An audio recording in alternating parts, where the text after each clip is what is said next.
Marina passou a mão pelo vestido branco simples, alisando as rugas que teimavam em aparecer. No pequeno espelho do provador alugado, refletia-se um rosto pálido, marcado por olhos castanhos cheios de expectativa. A peça havia sido comprada em uma loja de segunda mão, o dinheiro não deu para algo novo, mas ela o lavou até ficar imaculado e passou com tanto cuidado, como se estivesse se preparando para um encontro com a rainha.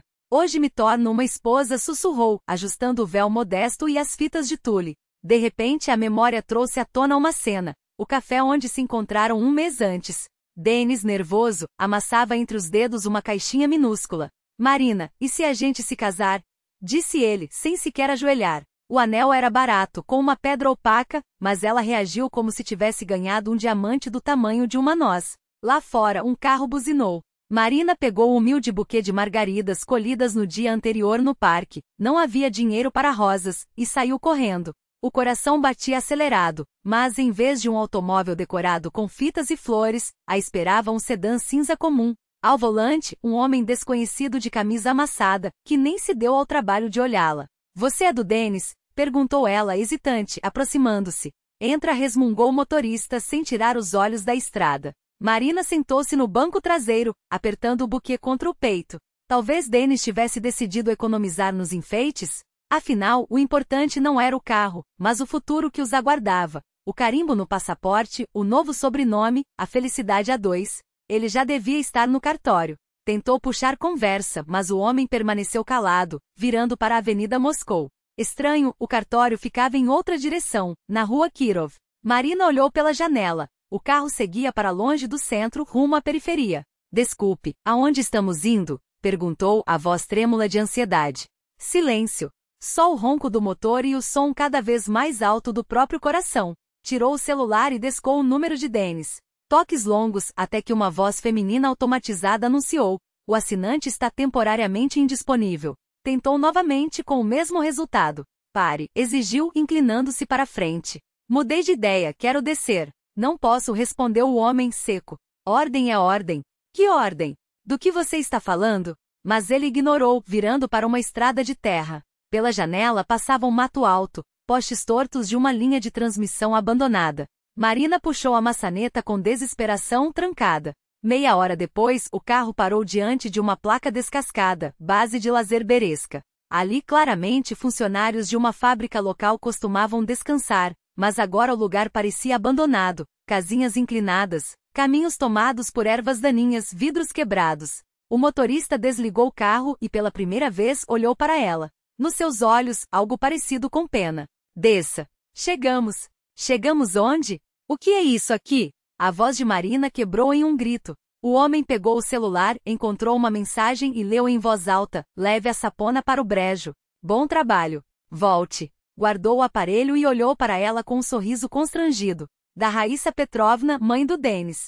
O mundo de Marina desabou. E o Dennis? Ele sabe. Sabe, confirmou o motorista. Ele mesmo passou o número, disse para levá-la bem longe do cartório.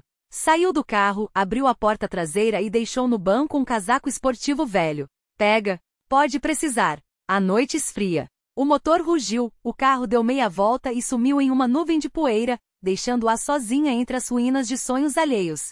Ela caminhou devagar até um coreto torto, coberto de urtigas, e sentou-se em um banco apodrecido, sem se importar que o vestido branco se sujasse de umidade e mofo. Arrancou a tiara da cabeça e a jogou com força. A peça leve enroscou-se em um galho de bétula quebrada, pendurada como um fantasma de promessas não cumpridas.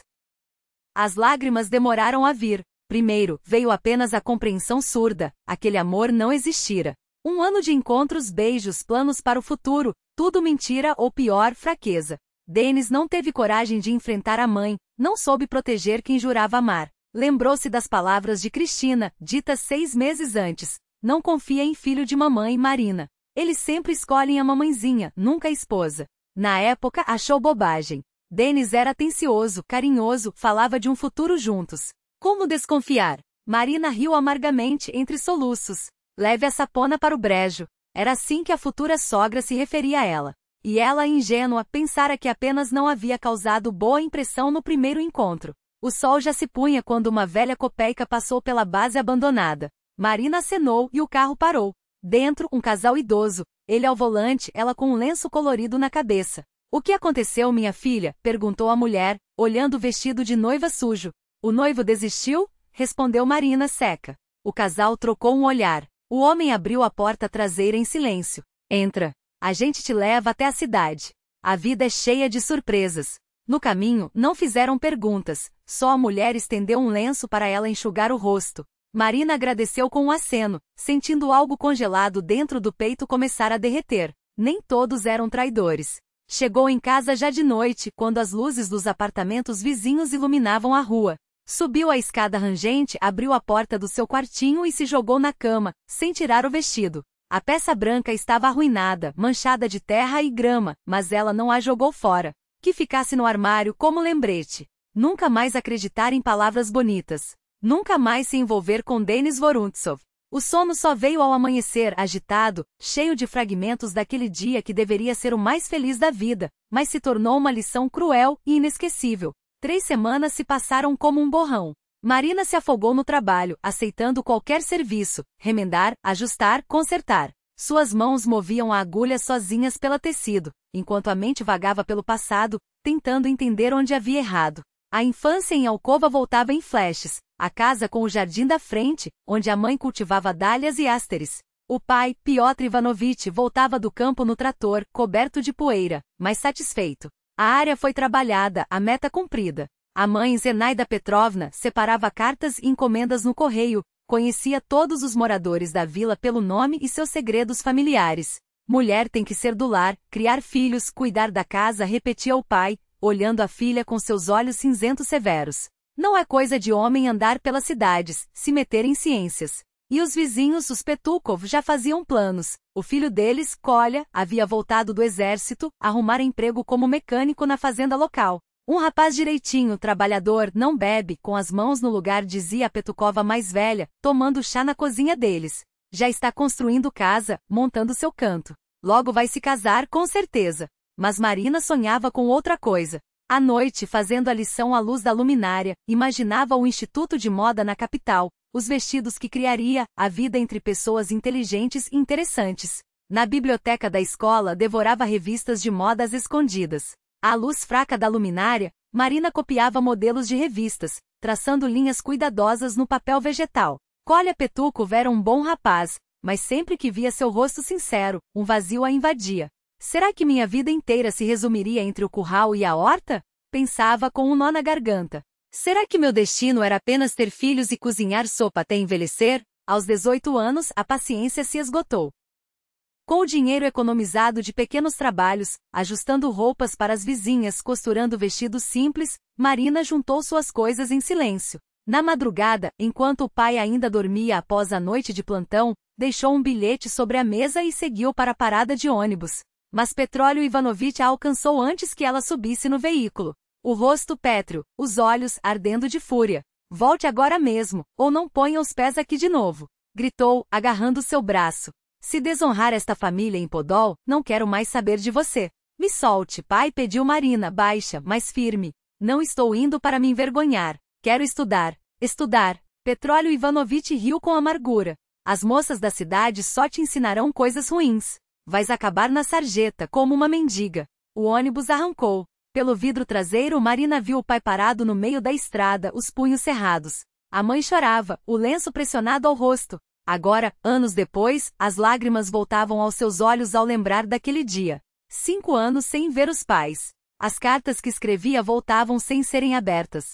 Petróleo Ivanovich cumpriu a palavra. A vida na cidade não foi fácil, albergue do curso de costura, um beliche em quarto compartilhado por 8 mulheres, uma bolsa de estudos mísera. Mas Marina não desistiu. Tirando notas altas, trabalhando nos intervalos, alugando um canto em casas de estranhos, ela seguiu em frente. Depois da formação, conseguiu emprego em um ateliê modesto, porém respeitado. Foi num ônibus lotado 2 anos atrás que Denis apareceu. Marina carregava rolos pesados de tecido comprados no atacado e não conseguia alcançar a barra de apoio. Quando o ônibus freou bruscamente, os rolos escaparam. Um homem alto de cabelo escuro ajudou a juntá-los e os levou até sua parada.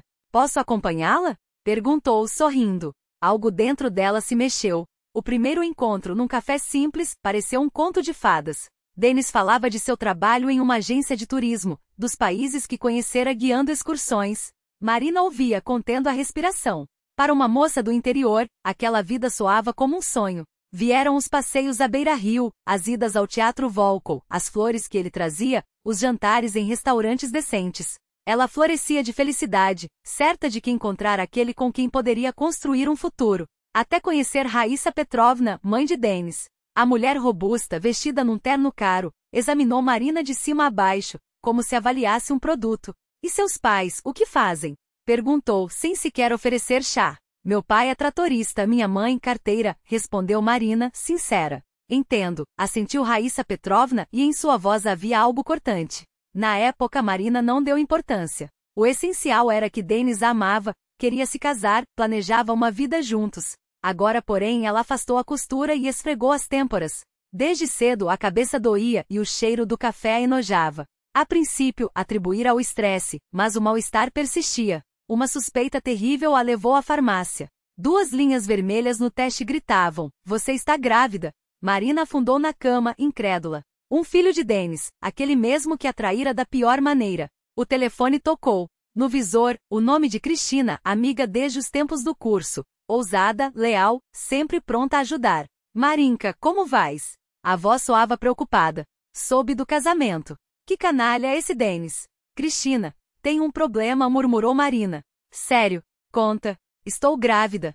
Silêncio. Depois com cautela. Querida, isso tem solução. Conheço uma clínica boa, limpa. Podemos resolver rápido sem dor. Pensa bem, que vida esperaria essa criança sem pai? E você sozinha com um filho nos braços? Lembra das meninas no albergue, como sofriam? Marina ficou muito tempo no escuro depois da ligação. Lá fora a cidade ruía em seu ritmo noturno. Faróis passavam, pessoas apressavam-se para casa e ela, parada numa encruzilhada. Para a direita? Para a esquerda? Sua mão, sem querer, pousou na barriga. Ali um coração minúsculo batia. Seu filho, mesmo que do rosto de um traidor, era seu sangue, sua continuação. Vou ter este bebê, disse em voz alta para as paredes vazias. E criá-lo sozinha. Vou dar conta. No dia seguinte, o enjoo piorou. Chegou a tremular até o trabalho, mas no intervalo, as náuseas foram tão fortes que teve de voltar para casa. Ludmila Semyonovna, dona do ateliê e mulher experiente, entendeu tudo num relance. Gravidez? Perguntou compassiva. Bom, é da vida. Mas trabalhar assim não será fácil. Cuide-se. Uma semana depois, Marina entregou o pedido de demissão. As economias durariam alguns meses, depois veria. O importante era proteger a criança. À noite, olhando as estrelas piscantes, pensava no pai. Se o trouxeres a Podol, não quero saber de ti. Palavras proféticas, mas agora irrelevantes. Ela teria sua própria família pequena, mas verdadeira. Os meses de gestação arrastavam-se como mel espesso. Marina transformou seu quartinho numa oficina. Costurava por encomenda, remendava cortinas, consertava roupas. O trabalho era pouco, o pagamento magro, mas ela se contentava com o que tinha. Café da manhã. Uma fatia de pão preto com margarina e chá adoçado. Almoço, sopa de repolho e batata. Jantar, mingau de água. Carne era um luxo. Frutas raras, só as mais baratas, às vezes estragadas. Na consulta a médica balançava a cabeça ao ver seus exames. Hemoglobina baixa, falta de vitaminas. Precisa se alimentar melhor. Como posso? Respondia Marina baixinho. Cristina ligava toda semana, oferecendo ajuda. Marinka, por que te torturas? Deixa ao menos emprestar dinheiro, trazer comida. Darei conta sozinha, teimava ela. Não preciso de piedade. No fundo, temia dever favores. E se não pudesse pagar? Melhor assim com dignidade. Próximo ao fim da gravidez, a barriga cresceu tanto que já não conseguia sentar a máquina. O dinheiro acabou. Vendeu algumas coisas, mas não durou. Na bolsa, restavam 300 rublos para o essencial do bebê. As contrações começaram à noite, agudas e implacáveis. Pegou carona até a maternidade número 3. O motorista, ao vê-la grávida, parou por iniciativa própria. Vai parar? Perguntou solícito. Melhor se apressar ou nasce aqui mesmo no carro. No pronto-socorro, a atenderam rápido. Uma parteira de olhos bondosos ajudou-a a trocar de roupa. Primeira vez? Não tenha medo, todas passam por isso. O parto durou quase um dia inteiro. As dores vinham em ondas, arrancando gritos. Marina crava as unhas no lençol, repetindo mentalmente, que nasça saudável, que nasça saudável. Mais um pouco, incentivava a parteira. Já veja a cabecinha. E então, o choro do recém-nascido, o som mais lindo do mundo. Seu filho, um menino, enrugado, vermelho, mas vivo e forte. 3.200 gramas, 52 centímetros, anunciou a parteira, colocando o bebê em seus braços. Um futurão. Marina apertou aquele corpinho contra o peito e chorou de alegria. Artyom decidiu chamá-lo. Que crescesse forte e honesto. Na enfermaria pós-parto, sua vizinha de leito era uma jovem de uns 27 anos, bonita, mas pálida como um lençol. Ana Morozova dera à luz gêmeos, um menino e uma menina, mas algo saíra errado. Hemorragia. A hemorragia não parava, sussurravam as enfermeiras atrás da porta. Será que devemos levá-la para o bloco cirúrgico? Valentin, marido de Ana, um homem alto com o rosto marcado pela exaustão, não se afastava um instante do leito da esposa. Segurava sua mão, murmurava palavras suaves, tentava acalmá-la, mas Ana esvaía-se a cada minuto, como uma vela consumida pelo vento. Ao amanhecer, ela se foi. Valentin permaneceu no corredor, o rosto enterrado nas mãos, os ombros sacudidos por soluços abafados. Os gêmeos, dois seres minúsculos, frágeis como pétalas, haviam perdido a mãe antes mesmo de conhecê-la. Uma das enfermeiras contou a Marina a história com voz trêmula. Os bebês eram alérgicos a qualquer fórmula infantil, e os bancos de leite estavam vazios. O que será deles agora? O pai, destroçado, não sabia por onde começar. No terceiro dia, Valentin aproximou-se de Marina. Seu rosto estava cavado, os olhos vermelhos de noites em claro. Desculpe incomodá-la, disse, com a voz rouca de tanto chorar. A enfermeira havia sugerido: você tem leite em abundância e meus filhos. Eles podem não sobreviver sem amamentação. Marina olhou para ele, depois para Artyom, que dormia pacificamente em seu berço. O que o senhor quer? Perguntou, já pressentindo a resposta. Seja nossa ama de leite, soltou Valentin desesperado. Pagarei qualquer valor. Diga quanto. Só não deixe meus filhos morrerem.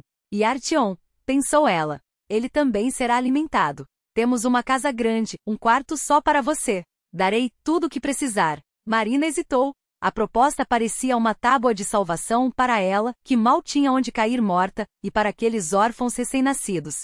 Está bem, concordou por fim, mas com uma condição. Meu filho fica comigo, e sou eu quem decide o que é melhor para ele. Claro, concordou Valentin aliviado. Tudo como você quiser. Uma semana depois receberam alta. Valentin chegou ao hospital em um SUV espaçoso, com cadeirinhas infantis instaladas. A casa na vila de Dubki deixou Marina sem palavras, um sobrado elegante cercado por um jardim bem cuidado. Entrem, sintam-se à vontade, recebeu-os uma senhora de idade, de olhar acolhedor. Sou Elizaveta Ivanovna, avó das crianças. E este é Vladimir Lovich, o avô. O homem, robusto e de postura firme, limitou-se a um aceno respeitoso, mas seus olhos brilhavam de gratidão. Seu quarto fica no andar de cima, indicou Elizaveta Ivanovna. Ao lado, uma ampla sala infantil havia sido preparada para os 3 bebês, berços alinhados, trocador, brinquedos macios. Tudo impecável como saído de uma revista. Esta é Yulia, nossa filha, apresentou a avó, indicando uma jovem de cerca de 27 anos, de expressão séria. Ela é psicóloga. Se precisar de algo, pode contar com ela. Yulia cumprimentou Marina com um aperto de mão frio, examinando-a com desconfiança. Espero que compreenda a responsabilidade, advertiu. Essas crianças perderam a mãe. Precisam de cuidados especiais. Compreendo, respondeu Marina, serena. As primeiras semanas foram um inferno. 3 recém-nascidos, cada um com seu ritmo. Artyom, tranquilo, adormecia com facilidade, mas Maxim e Daria, os gêmeos, choravam sem parar, recusavam o peito, confundiam dia e noite. Marina não dormia há dias, movia-se como um zumbi. Alimentar, trocar, ninar, repetir. As mãos tremiam de cansaço, os olhos ardiam. Mais de uma vez adormeceu sentada com um bebê nos braços. Há algo estranho nessa história, murmurava Yulia para a mãe. De onde ela surgiu? Será que planejou tudo? Não diga bobagens, repreendia Elizaveta Ivanovna. Essa moça está salvando nossos netos. Valentin mal aparecia em casa, afogado no trabalho. Era sua maneira de lidar com a dor. Quando chegava, agradecia a Marina com um aceno, perguntava pelos filhos, mas mantinha distância. Tudo bem? Precisa de algo? Indagava, formal. Está tudo bem, respondia ela, embora por dentro gritasse de exaustão. Aos poucos, a rotina se estabeleceu. As crianças cresciam, ganhavam peso. A alergia, antes um pesadelo, desapareceu com o leite materno. Os gêmeos tornaram-se mais calmos, mais saudáveis.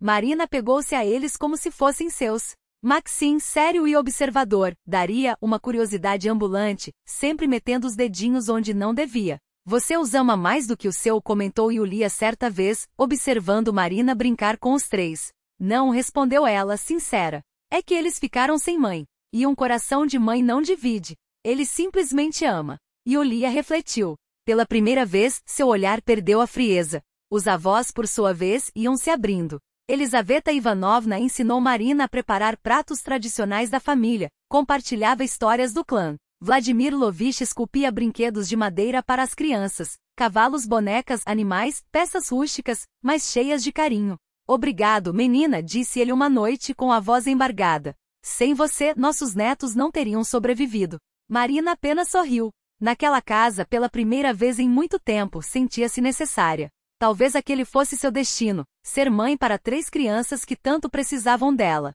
Até que Cristina irrompeu na vida dos Morozov como uma tempestade de primavera. Marina amamentava Daria na sala quando ouviu a campainha. Marinka. Uma voz estridente ecoou pelo corredor. Finalmente te encontrei. A amiga entrou em um redemoinho de perfume caro e cores vibrantes como um pavão em exibição. O vestido vermelho colado ao corpo realçava cada curva, os saltos altos marcavam o chão de madeira. Os lábios pintados sorriam, mas os olhos devoravam cada detalhe da casa. Nossa, que mansão! Assobiou, admirando o lustre de cristal, pensei que você estivesse se espremendo em algum cubículo. Entra, senta, convidou Marina, constrangida. Só não faça barulho, as crianças estão dormindo. Crianças? Cristina espiou o carrinho com curiosidade. Uau, quantos! Só um é seu.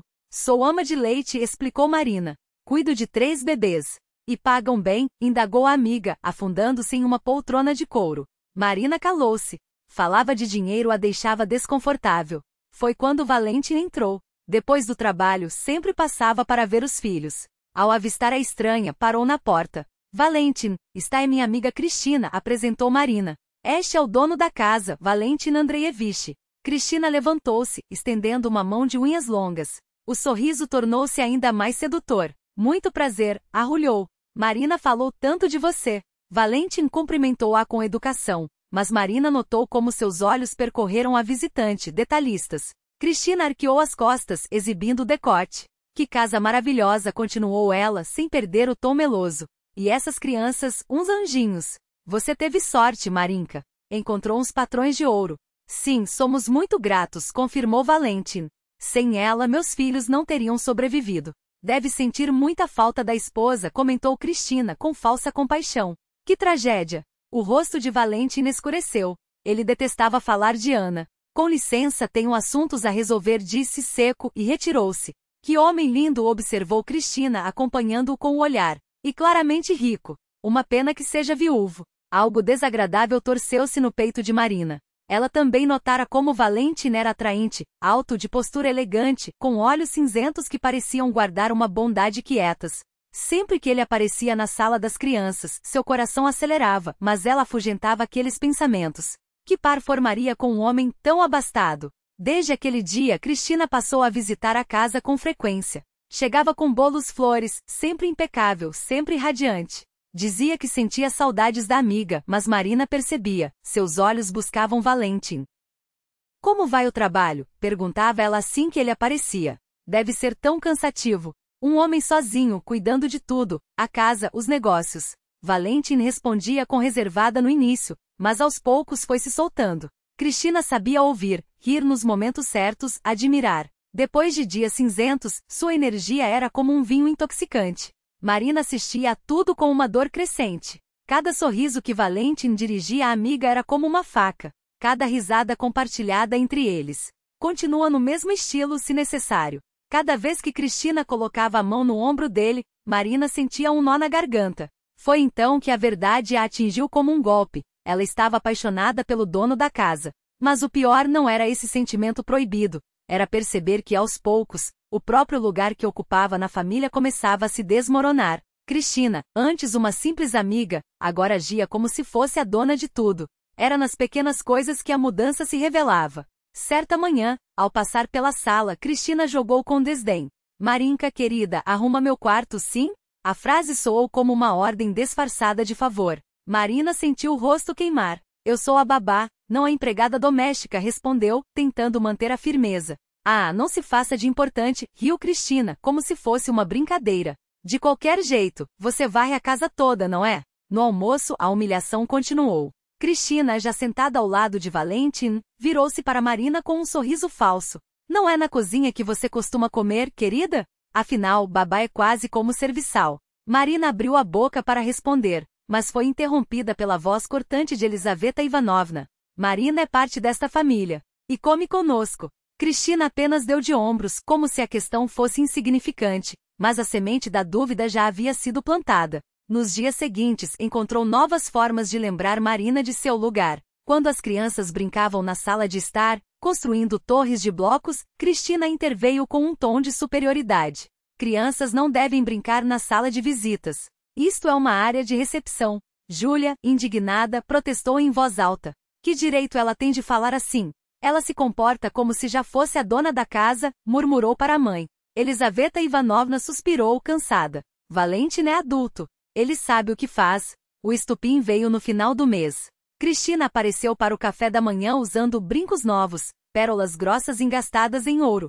Gabou-se de que eram um presente de um admirador. Mas ao anoitecer, um dos brincos havia desaparecido. Sumiu, gritava Cristina, revirando o quarto. Uma pérola de família da minha avó. Onde está? A família se reuniu na sala de estar. Cristina encenava o desespero, os olhos úmidos, a voz trêmula. Onde você os viu pela última vez? Perguntou Valentin sério. Tirei antes de dormir e deixei na mesa de cabeceira. De manhã, não estavam mais lá. Seus olhos percorreram o círculo de rostos até se fixarem em Marina. Só você entrou no meu quarto ontem.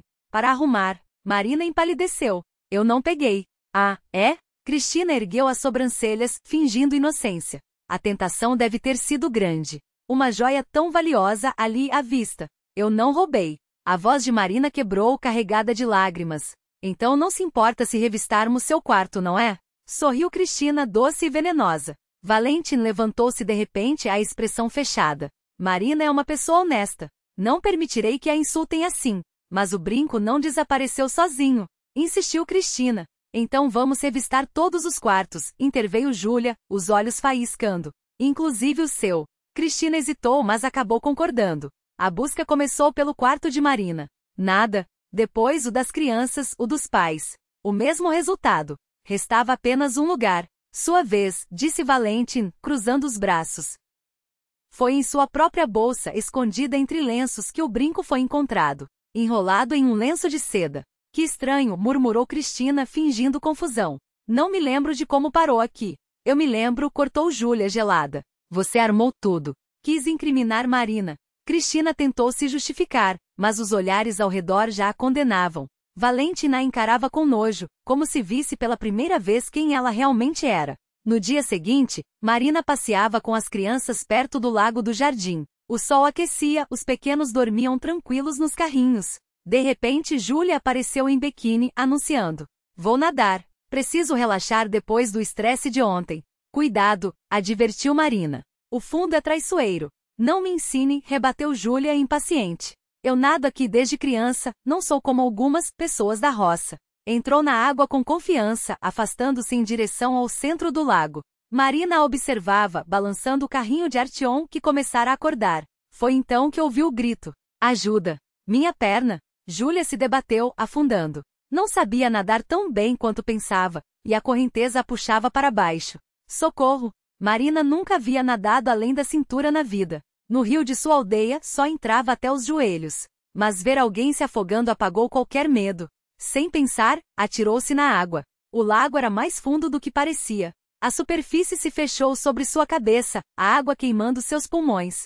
Com os braços, lutou desesperadamente para alcançar Júlia, que já desaparecia debaixo d'água. Agarrando-a pelos cabelos, puxou-a em direção à margem. As forças a abandonavam. A água entrava pela boca, pelo nariz, mas o terror pela vida alheia foi mais forte que o instinto de sobrevivência. Conseguiu finalmente chegar à parte rasa. Arrastou Júlia para fora, virou-a de bruços e pressionou suas costas. A água jorrou da boca da moça, que começou a tossir, ofegante. Respira, respira, sussurrava Marina, esfregando seus braços congelados. Júlia abriu os olhos e viu, acima de si, o rosto molhado e assustado da babá. Você me salvou? Arquejou. Está viva. Isso é o que importa, respondeu Marina, aliviada. Júlia sentou-se, abraçando os joelhos, chorando não pelo frio, mas pela vergonha. Me perdoe, disse por fim. Eu fui uma idiota. Tinha ciúmes de você. Achava que você tomaria o lugar da Ana na família. Mas você arriscou a vida por mim. Qualquer um teria feito o mesmo, suavizou Marina. Não qualquer um, Júlia enxugou as lágrimas. Cristina, por exemplo, assistiria impassível enquanto eu me afogava. Deu-se, a partir daquele dia, uma mudança entre elas. Júlia passou a ajudar com as crianças, aprendendo a trocar fraldas, auxiliando nas refeições. Marina, por sua vez, compartilhava conselhos sobre criação, dividindo sua experiência. Certa noite, Júlia confessou: eu tinha medo de esquecer a Ana. Medo de que uma nova mulher apagasse sua memória neste lar. A memória de uma mãe não se apaga, respondeu Marina. As crianças precisam saber quem ela foi. E Cristina hesitou. Ela não é a pessoa certa para seu irmão. Você não acha? Júlia assentiu, séria. Todos os dias fico mais clara disso. Se Valentim se casar com ela, este lugar vai virar um inferno. Não só para você, para todos nós. O que faremos? Perguntou Júlia. Marina olhou para o horizonte, pensativa. A verdade sempre vem à tona. Só precisamos esperar. Mas Júlia não ficou parada. Nos dias seguintes notou algo estranho. Cristina saía frequentemente ao jardim quando o telefone tocava, falando em voz baixa, olhando para os lados. Uma tarde, enquanto colocavam as crianças para dormir, Júlia sussurrou. Ouvi coisas esquisitas. Ontem ela disse a alguém, Raíssa Petrovna, tudo sairá como combinamos. Marina sentiu um calafrio. Raíssa Petrovna é a mãe de Denis. O que ela poderia querer com Cristina? Especulou Marina, incerta. Talvez tenha sido imaginação. Não foi, insistiu Júlia. E ainda ouvi algo sobre dar uma lição na metida. Franziu a testa. Isso não me cheira bem. Vamos vigiar. A oportunidade surgiu no dia seguinte. Cristina, como de costume, afastou-se para atender uma ligação na varanda. Júlia aproximou-se em silêncio, escondendo-se atrás das colunas da pérgola. A voz de Cristina chegava clara, melosa. Entendo sua preocupação, Raíssa Petrovna. Denis está bebendo, perdeu o emprego. Tudo por causa dessa camponesa. Uma pausa.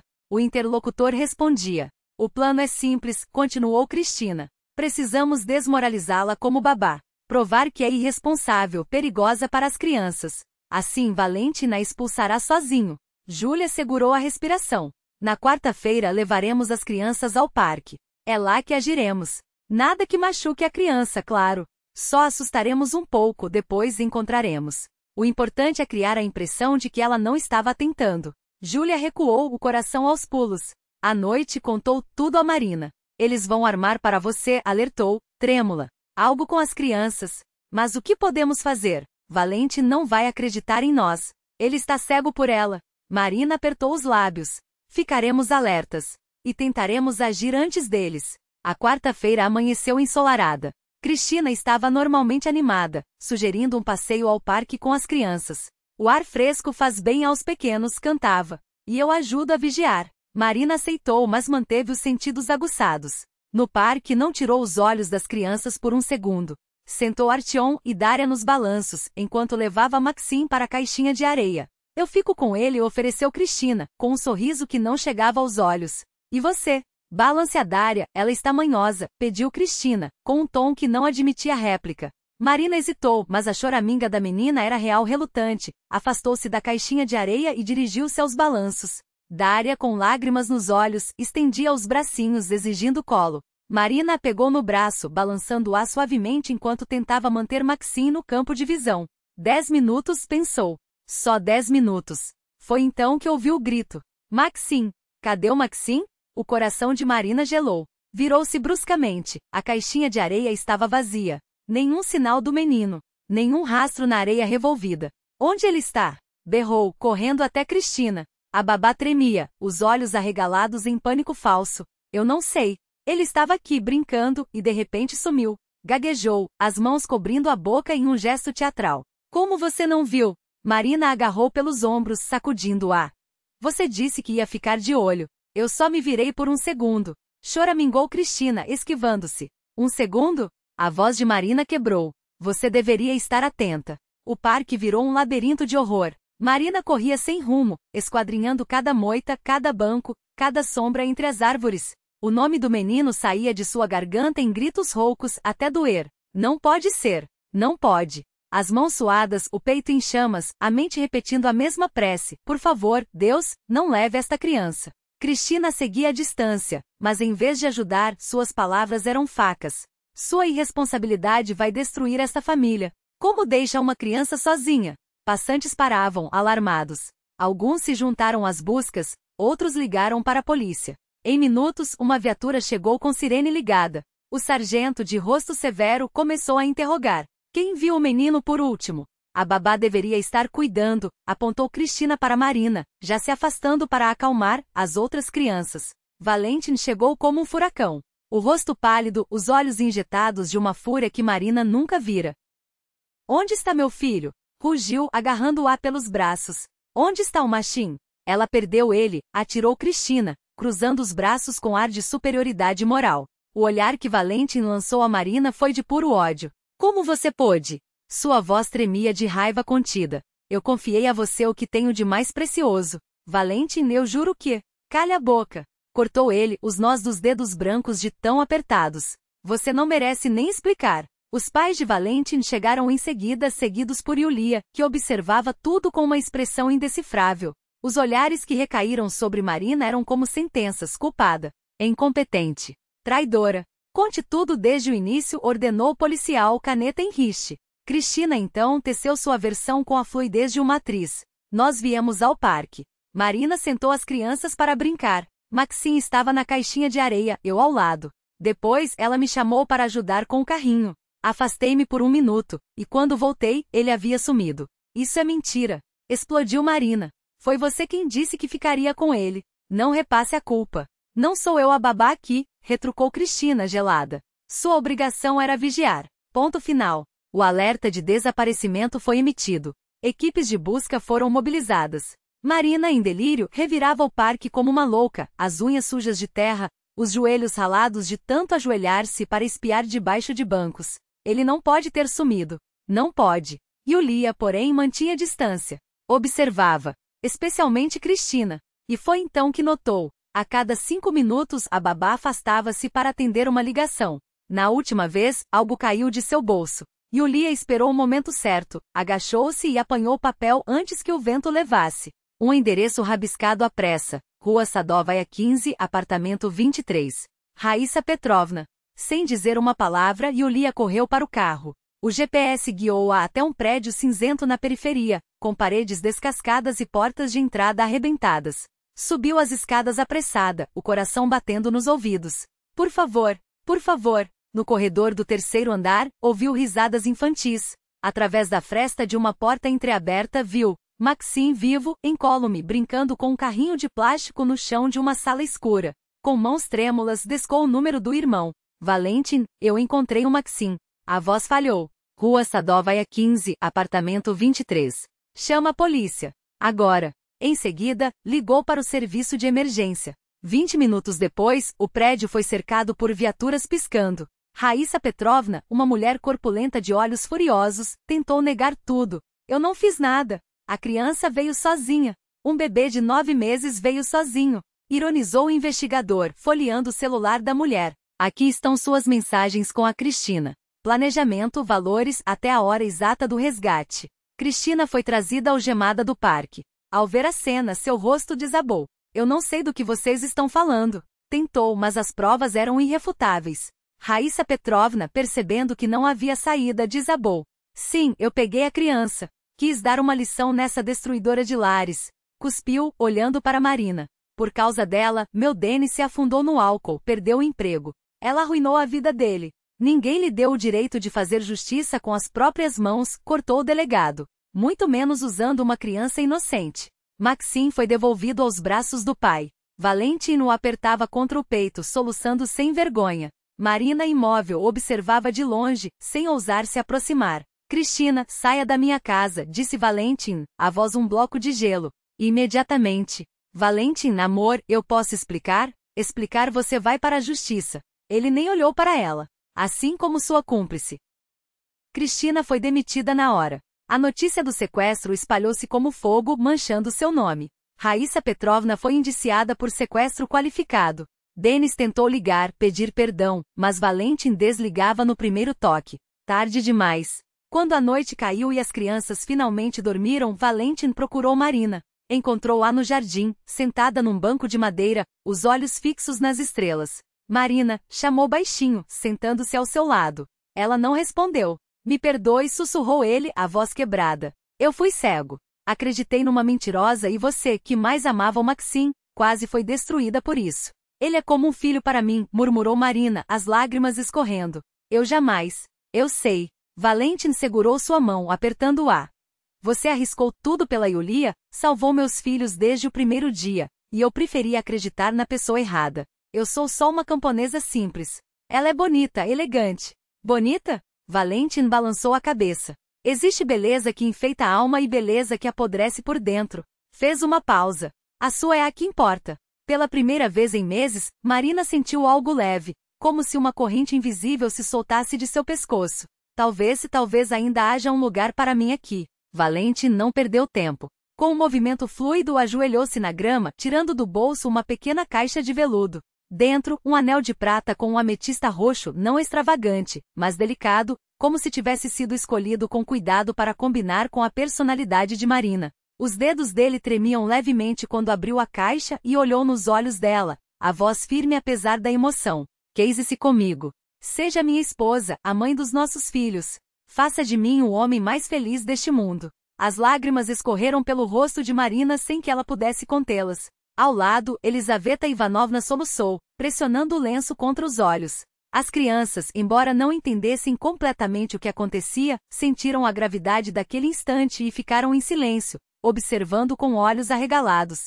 Marina mal conseguiu balbuciar, mas a palavra saiu clara, como um suspiro de alívio. Sim. E mais forte, como se precisasse confirmar para si mesma. Claro que sim. O anel coube perfeitamente em seu dedo, como se tivesse sido feito só para ela. Em segundos todos se aproximaram, abraços, risos, palavras de parabéns.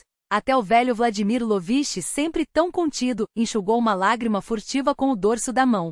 Foi Yulia quem resumiu o sentimento de todos, apertando a mão de Marina com carinho. Agora você é oficialmente nossa. Ninguém poderá tirá-la de nós. A cerimônia foi simples, como eles mesmos eram. Na pequena igreja de Nossa Senhora do Véu, enfeitada com flores silvestres colhidas pelas crianças, Marina usou um vestido que ela própria costurou branco de seda crua, com linhas puras que realçavam sua elegância natural. Seu talento com a agulha, que por tanto tempo havia sido sua única arma contra a solidão, agora se transformava em beleza para seu próprio dia. Os convidados eram poucos, mas essenciais. A família Morozov, alguns colegas de Valentin da fábrica, vizinhos que se tornaram amigos. As crianças, vestidas nos terninhos que Marina havia costurado com esmero, estavam sérias e orgulhosas, como pequenos guardiões daquele momento sagrado. Quando o padre falou sobre amor e fidelidade, Marina sentiu um arrepio. Lembrou-se daquela outra cerimônia, a que nunca aconteceu com Denis. Quão vazias haviam sido aquelas promessas, quão falsa aquela felicidade. Agora cada palavra ressoava verdadeira, cada juramento era um laço que a unia não só a Valentin, mas a vida que haviam construído juntos. Após a cerimônia, veio a questão mais difícil, o reencontro com os pais. Marina nervosa, torcendo as mãos. E se meu pai não me aceitar? Ele nunca perdoou minha fuga. Valentin segurou suas mãos, firme. Ele perdoará. Quando vir que você é feliz. A viagem à alcova foi feita em 2 carros, cheios de risos e cantorias infantis. As crianças dormiram no caminho, balançadas pelo movimento, enquanto Marina olhava pela janela, o coração apertado ao reconhecer as paisagens de sua infância. A casa dos pais estava igual, o jardim florido, o alpendre onde ela costumava sentar com seus livros. Mas ela já não era a mesma menina assustada que partirá dali anos antes. Agora era uma mulher, mãe, dona de seu próprio destino. Zinaida Petrovna foi a primeira a vê-los. Saiu correndo, mais velha, com fios brancos no cabelo, mas com os mesmos olhos ternos de sempre. Marinuska! Chorou, apertando a filha contra o peito. Minha filha, como eu senti sua falta. Petróleo Ivanovich apareceu na porta, apoiado em uma bengala, os anos e as doenças o haviam curvado. Olhou para a filha, para o genro, para os netos, e seu rosto, antes tão severo, amoleceu. A voz saiu áspera, quebrada. Perdoe-me, filha. Eu era um tolo, teimoso, cruel. Achava que sabia o que era melhor para você, mas só magoei você. Pai, Marina o abraçou, sentindo o cheiro familiar de terra e madeira. Já passou. Agora tudo está bem. Ele então virou-se para Valentin, examinando-o com um olhar penetrante. Então você é o tal Zeatão, resmungou, estendendo a mão. Valentin e apresentou-se ele, apertando-a com força. Petróleo Ivanovitch assentiu, como se aprovasse algo que já sabia. Bom homem pelo jeito. Um suspiro. Dá para ver que gosta dela. Então está tudo certo. Os avós receberam os netos com um entusiasmo que comoveu a todos. Zinaida Petrovna não largava as crianças, balançando-as no colo, cantando canções de ninar, enchendo-as de bolinhos caseiros. Petróleo Ivanovitch, com suas mãos calejadas, começou a entalhar pequenos brinquedos de madeira, contando histórias que faziam os olhos dos pequenos brilharem. Agora vocês vão vir sempre? Pediu a mãe, segurredora. Claro, prometeu Marina. As crianças precisam conhecer seus avós. A nova vida fluiu tranquila e cheia de propósito. Valentin sugeriu que Marina abrisse uma pequena oficina de costura na fábrica, para produzir uniformes e roupas corporativas. O negócio prosperou. Marina voltou a sentir o prazer do trabalho bem feito, o orgulho de ver suas criações sendo usadas, a satisfação de ensinar outras mulheres do vilarejo a costurar. As crianças cresciam unidas, alegres, com os mesmos cabelos claros e olhos cinzentos, herança de uma família que, apesar das origens diferentes, agora era uma só. Não dá para distinguir quem é filho de sangue e quem é de coração, brincavam os vizinhos. Uma vez por mês, faziam a viagem à alcova. Para as crianças era a aventura mais esperada. O ar puro, o rio onde aprendiam a pescar com o avô, a horta onde a avó ensinava a colher tomates e a amassar pão. Petróleo Ivanovitch, antes tão rígido, derretia-se com os netos. Zinaida Petrovna, que tanto chorara pela filha perdida, agora tinha sua casa cheia de risos novamente. Dos inimigos de outrora, pouco se falava. Raíssa Petrovna cumpriu 2 anos de pena suspensa e uma multa pesada. Denis trabalhava como carregador em um armazém, pagando pontualmente a pensão de Artyom, mas sem ousar pedir visitas. Sabia que não merecia. Cristina havia se mudado para outra cidade. Diziam que vivia sozinha, trabalhando como balconista em uma loja comum. Marina não guardava rancor. Apenas havia virado a página. Precisamos perdoar, dizia Yulia. O ódio só gera mais ódio. Nós escolhemos o amor. Numa tarde, quando o sol se punha atrás das copas das árvores e as crianças brincavam no jardim, Valentin abraçou Marina por trás, o queixo apoiado em seu ombro. Como é bom ter você encontrado a nós, murmurou. Ou melhor, nós termos encontrado você. Marina sorriu, aconchegando-se nele. Valia a pena esperar. Artyom correu até eles, oferecendo uma margarida colhida no canteiro. Machin e Daria logo se juntaram, cada um com uma flor nas mãos. Marina reuniu os talos num improvisado buquê e colocou-os numa jarra com água. Mamãe, perguntou Machin, sério, a gente vai sempre ficar juntos? Ela o puxou para perto, beijando sua testa. Sempre. Família é para sempre. A casa ecoava com o riso das crianças. Pelas janelas, a luz quente se espalhava, iluminando um mundo onde o amor havia vencido a mentira, onde a bondade havia derretido até os corações mais endurecidos. E naquele instante, tudo estava exatamente como deveria ser.